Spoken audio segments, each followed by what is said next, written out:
अस्सलाम वालेकुम। I am Asif Amjad. आज के इस वीडियो लेक्चर में मैं फेडरल पब्लिक सर्विस कमीशन का पास पेपर 2001 के जो एमसीक्यूज़ हैं उनको सॉल्व करने की कोशिश करूंगा। तो ये बेसिकली दो पेपर हैं कॉम्पिटिटिव एग्ज़ाम्स के हैं, पेपर 1 और पेपर 2। तो पेपर 1 में 20 एमसीक्यूज़ आते हैं और पेपर 2 में 10 एमसीक्यूज़ हैं। तो ओवरऑल इस वीडियो में मैं 30 एमसीक्यूज आपसे डिस्कस करूंगा। Let's move to the first MCQs question. पहला क्वेश्चन है budgetary deficit refers to. Budgetary deficit क्या होता है? पहली ऑप्शन है total revenue receiveds minus total expenditures, यानी जो टोटल रेवेन्यू मिल रहे हैं उसमें से टोटल एक्सपेंडिचर्स को निकाल दें। दूसरा है fiscal deficits minus interest payments, and C option is total receiveds revenue accounts plus capital account minus total expenditure revenue plus capital, और डी है none of the above. Basically जो बजटरी एक्सपेंडिचर है, next slide पे पहले move करते हैं। तीन इसके मेजर्स होते हैं। पहला है जी रेवेन्यू डेफिसिट, दूसरा है फिस्कल डेफिसिट और थर्ड है प्राइमरी डेफिसिट। जो रेवेन्यू डेफिसिट है it's a total revenue minus total expenditure, यानी जो रिसीव आप कर रहे हैं उसमें से एक्सपेंडिचर निकाल दें तो वो रेवेन्यू डेफिसिट होगा। फिस्कल डेफिसिट क्या है? टोटल एक्सपेंडिचर रिसीव एक्सक्लूडिंग बार्विंग, बार्विंग निकालने के बाद जो बच जाएगा वो फिस्कल डेफिसिट है। और प्राइमरी डेफिसिट क्या है? Fiscal deficit minus interest payments. तो बेसिकली ये तीन मेजर्स ऑफ बजटरी डेफिसिट हैं। तो अब हम मूव करते हैं, तो इसमें से सबसे ज़्यादा सूटेबल कौन सा है? वैसे तो ए बी सी तीनों ऑप्शन सही हैं। अगर डी में all of the above option होता तो वो सही होनी थी, लेकिन ए बी सी में से ज़्यादा जो सूट है वो ऑप्शन सी है। Total receiveds revenue account plus capital account minus total expenditure revenue और कैपिटल, ये ज़्यादा इनमें से, जैसे ये दोनों ऊपर सही ऑप्शंस हैं, इन दोनों में से जो सही ऑप्शन है वो सी वाली है। अब क्वेश्चन 2 की तरफ मूव करते हैं। Increase in the number of buyer in the market lead to shift of the demand curve to the. For example ये आपकी डिमांड कर्व है। अगर नंबर ऑफ बायर इंक्रीज कर देते हैं यानी ओवरऑल डिमांड आपकी बढ़ जाएगी, तो आपकी ये जो डिमांड कर्व है वो राइट वर्ड शिफ्ट हो जाएगी। या कहाँ शिफ्ट हो जाएगी? Rightward. तो ये A option is right here. अब देखें shift factor of demand curve कौन से हैं? चेंज इन टेस्ट में अगर चेंजिंग आ जाए, पॉपुलेशन अगर बढ़ जाए चेंज आ जाए, इनकम चेंज आ जाए, प्राइस ऑफ सब्सिट्यूट या कम्प्लीमेंट्री गुड्स में चेंजिंग आ जाए, फ्यूचर एक्सपेक्टेशंस चेंज हो जाए, तो आपकी जो डिमांड कर्व है वो शिफ्ट हो जाएगी। अगर प्राइस के अंदर चेंज हो तो ये on the demand curve effect होगा। प्राइस के अंदर जो इफेक्ट है वो on the demand curve effect होता है। Third option is balance of trade deficit refers to, यानी ट्रेड डेफिसिट क्या होगा? अगर आप की जो इंपोर्ट्स के रेवेन्यू एक्सपोर्ट के रेवेन्यू से ज़्यादा हो तो आपका बैलेंस ट्रेड डेफिसिट होगा। देखो, excess of payment of import of goods and services overseas from export of goods and services, यानी जो बाहर से इंपोर्ट कर रहे हैं उसके जो पेमेंट्स हैं वो एक्सपोर्ट की पेमेंट से ज़्यादा है, तो ये आपका बैलेंस ऑफ ट्रेड डेफिसिट में होगा। A option is right. आगे बी ऑप्शन क्यों गलत है? कह रहा है excess of from commodity export minus payment for import of goods, यानी आपकी जो एक्सपोर्ट है उसकी ज़्यादा अर्निंग है इंपोर्ट की निस्बत, तो ये आपका बैलेंस ऑफ ट्रेड सरप्लस में होगा। और तीसरा सिंपल इसकी डेफिनेशन है बैलेंस ऑफ ट्रेड क्या? Payment of commodity imports minus received from commodity exports. ये तो इसकी डेफिनेशन। तो A option is most suitable option in this question. Question 4 is monopolist gain more it. Monopolist कब ज्यादा gain करते हैं? Elasticity of demand for his product is low comparatively, यानी elasticity अगर लो हो, अगर इलास्टिसिटी लो होगी तो मोनोपोलिस्ट जो है वो ज्यादा प्रॉफिट गेन नहीं कर सकते, क्योंकि अगर वो अपनी प्राइस को कम कर देंगे तो टोटल रेवेन्यू कम हो जाएगा, उनकी डिमांड में कोई फर्क नहीं पड़ेगा। जबकि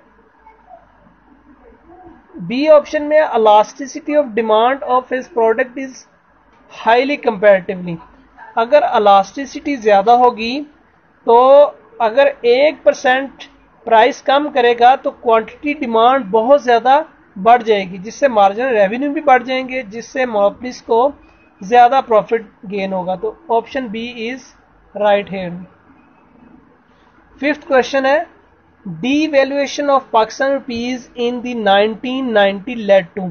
अब देखें, जब हम किसी भी करेंसी को डीवैल्यूएट करते हैं, यानी उसकी जो वैल्यू उसको कम कर देते हैं, तो हमारी जो गुड्स हैं वो फॉरेनर्स को सस्ती लगती हैं। जब फॉरेनर्स को सस्ती लगती हैं तो वो हमसे ज्यादा परचेज करते हैं, तो इससे हमारी एक्सपोर्ट बढ़ जाती है।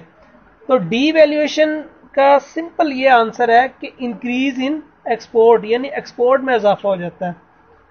A option is right here.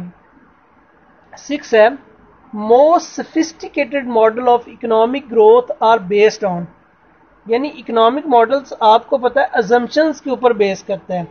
Realistic assumptions भी हैं, अनरियलिस्टिक अजम्पशंस भी होती हैं। On assumptions at least some of which are extremely difficult to be proved as valid.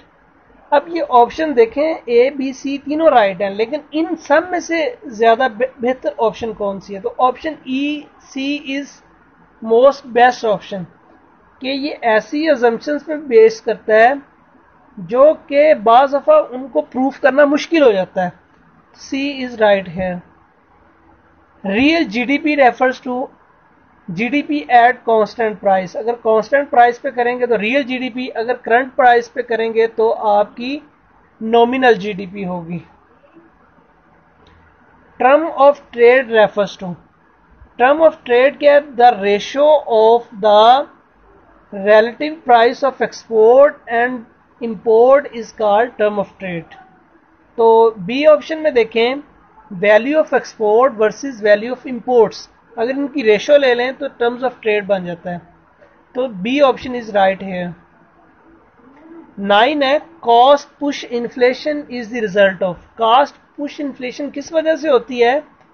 अगर प्रोडक्शन की जो कॉस्ट ऑफ प्रोडक्शन है वो ज्यादा हो जाए, यानी अगर चीज को बनाने में ज्यादा कॉस्ट हो तो उसको हम कॉस्ट पुश इन्फ्लेशन करेंगे, यानी A option is right here. 10 competitive market comprises, इसमें large number of buyers, large number of firms, large number of both buyer and sellers, buyers and producers. ये C option is right here. 10 है अब monopolist maximize his profit at a point where.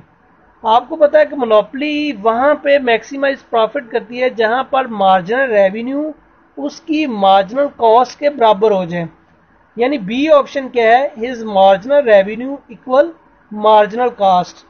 ये right option है B वाला। 12 है under perfect competition a firm would maximise profit at a point where marginal cost equal to the marginal revenue, यानी C option is right here. 13 है foreign trade difference from domestic trade, यानी foreign trade और domestic trade में जो difference है वो cost of production की वजह से होता है, due to the difference in the cost of production. B option is right here.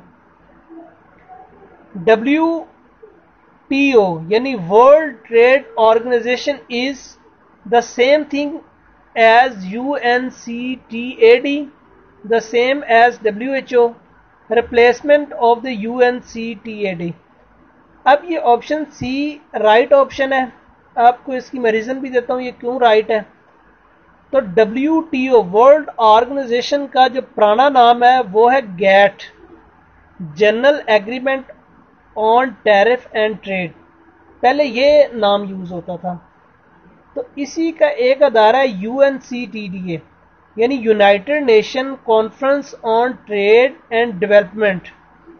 ये 1964 में ये जो डिपार्टमेंट है ये इस्टेब्लिश हुआ था। तो ये इस वजह से हुआ था कि डेवलपिंग कंट्रीज में जो प्रॉब्लम्स हैं वो WTO, IMF और वर्ल्ड बैंक हल करने में नाकाम है।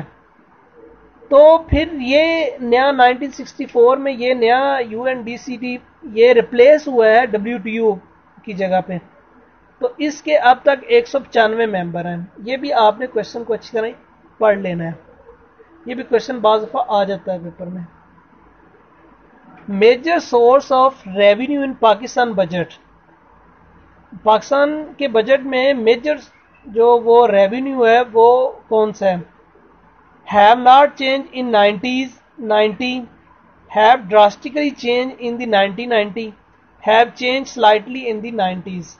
तो 1990 में ये जो आपका बजट रेवेन्यू है उसमें बहुत ज़्यादा चेंजेस हुई थी। तो बी ऑप्शन इज राइट है।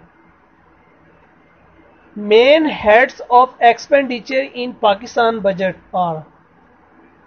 मेन हेड्स ऑफ एक्सपेंडिचर्स क्या हैं? इसमें option B is right. Defence है, पहले नंबर पे आता है, फिर फॉरेन डेट है, फिर डेवलपमेंट है। तो ये क्वेश्चन में बी राइट है। तो इसकी रीजन क्या है इसके मैंने लिखा हुआ है।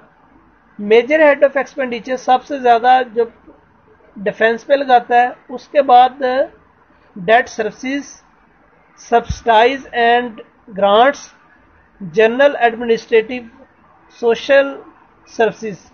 यानी अगर हम इसको असेंडिंग ऑर्डर में लिखेंगे तो पहले आपका डिफेंस आएगा, फिर डेट आएगा, फॉरेन डेट, और बाकी जो डेवलपमेंट है वो बाद में आएंगी। तो इसी क्वेश्चन में देखो पहले डिफेंस है, फिर फॉरेन डेट है, फिर डेवलपमेंट है। ये 3 असेंडिंग ऑर्डर है, बाकी ये ए और सी ऑप्शंस नहीं है। 17 क्वेश्चन है increase in foreign exchange reserves.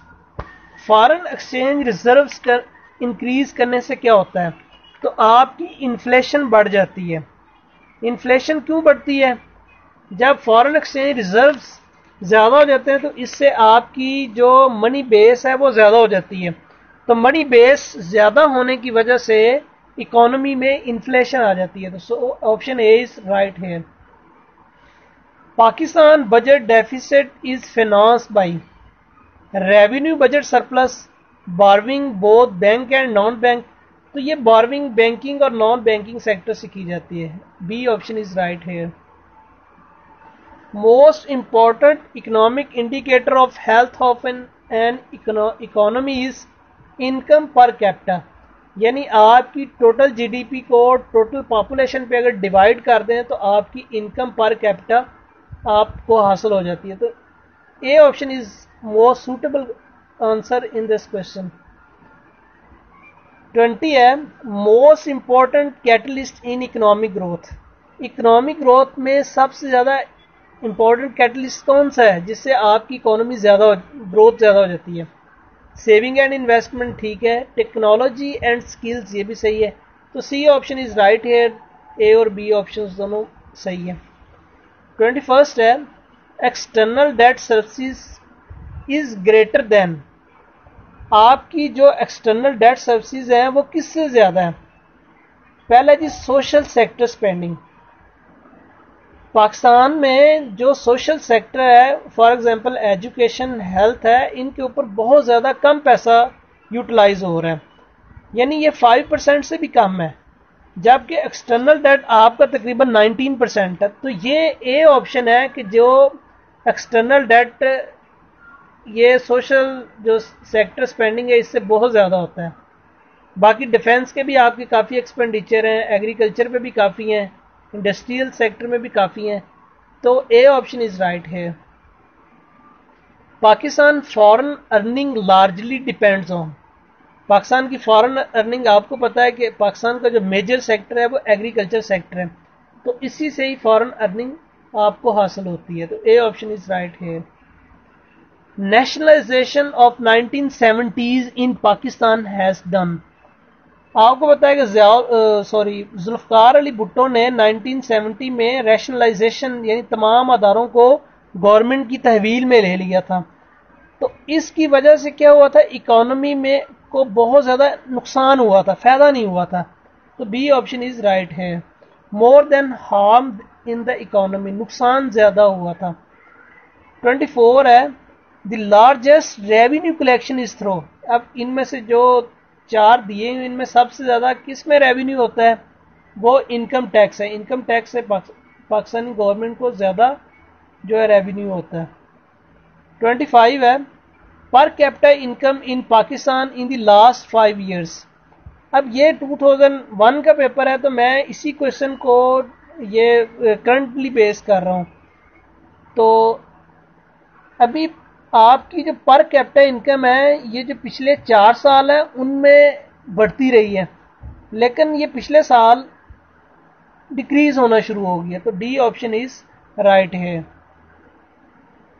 The economic growth in Pakistan in the last 5 years।